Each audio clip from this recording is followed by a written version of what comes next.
the Constitution requires me to have a helper. For Moses to lead the Israelites to Canaan, he needed Joshua. When Moses could not go to battle, Joshua covered up for him. When the arms of Moses got tired in combat, Joshua swiftly moved into action to cover the gaps. For Moses to accomplish his mission, he needed a true and faithful Joshua by his side. And for me to be a successful flag bearer for Azimio la Umoja, I need an effective Joshua on my side.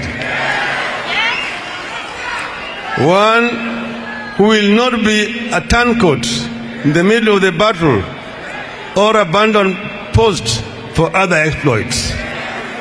I need a team player with fidelity to Project Kenya. After a long search, accompanied by much reflection and consultation, we have finally arrived at a person fit to occupy the office of Joshua in our republic.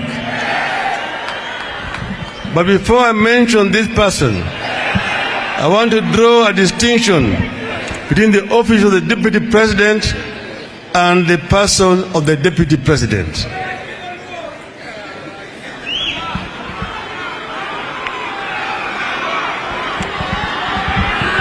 Hello? According to our Constitution, the office of the Deputy President is meant to be the President's workshop. It is meant to be the principal assistant's office, meaning that all the heavy lifting is expected to occur here. Like Joshua in the Bible, the principal assistant is meant to be a problem solver to the president and not a problem to the president. This office is meant to lighten the burden of the president and to ease the yoke he carries. It is meant to be a workshop where ideas are tested and innovations are incubated. It is also the President's last line of defense administratively. If office of the Deputy President is a workshop, the person who holds this office must bear certain characteristics. This person cannot be a competitor to the President. They have to complement the President. The person has to be a co-worker and a co-creator with the President. And following intense consultations, we have decided that the holder of this office has to be a woman.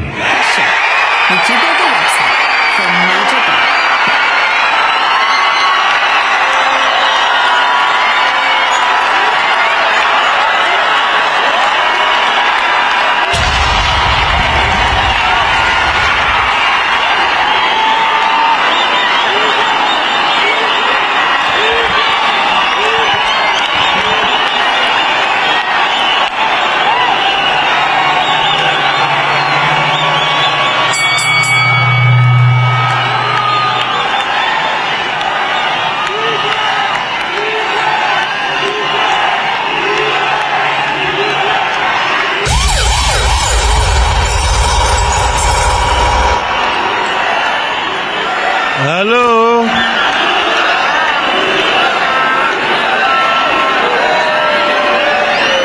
Hello? I will continue. After 60 years of independence, we cannot be the male domination. We cannot excuse the male domination of the executive. For the first time in the history of our republic and on the 7th multi-party election, history is calling us to close the gender gap in our country. History is calling on us to reciprocate the struggles and fidelity of our women. History is calling on us produce our first woman deputy president. Hello? Tafadhali, kimya. Tafadhali vijana. Vijana hoi. Mama hai. Tunaendelea. And I now want to describe to you the person. At the age of 24, this woman was appointed a magistrate to adjudicate on matters of men. A few years later, she became the youngest woman to be elected a member of parliament in central Kenya. And she went on to serve in the capacity for 20 years. Of these 20 years, she was a cabinet minister for 6 years, serving in different portfolios. The woman we offer as the proposed deputy president is also known to have incredible credentials in the fight for our second liberation. In 1990, for instance, I was arrested and placed in detention without trial. At that time, very few lawyers were prepared to represent me. But this woman, then a young lawyer, led a team of 27 lawyers to defend my legal detention.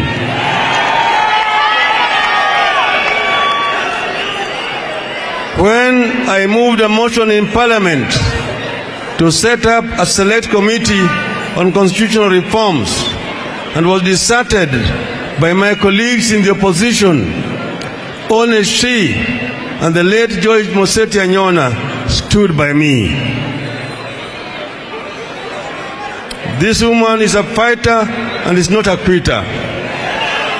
This woman has a safe pair of hands, seasoned by the struggle for our second liberation and service to the country in many capacities. This woman has a beautiful soul as exhibited by her love and passion for her children and grandchildren. This woman will be a great co-creator and will make a remarkable first deputy president of the Republic of Kenya. As a co-worker, I want her to finalize the unfinished business of making our constitution. And I want this done because when the late Mwai Kibaki and I put for the 2010 constitution, we admitted that it was a work in progress and it needed some further work. Because I am a man of my word, I will task her with the assignment of completing what we started. And I am persuaded that she has the right pair of hands to accomplish this task. My dear Kenyans, cometh the hour, cometh the lady. I have the great honor to announce that I have picked as my running mate and Cabinet Secretary for Justice and Constitutional Affairs, the Honorable Martha Wangari Karua.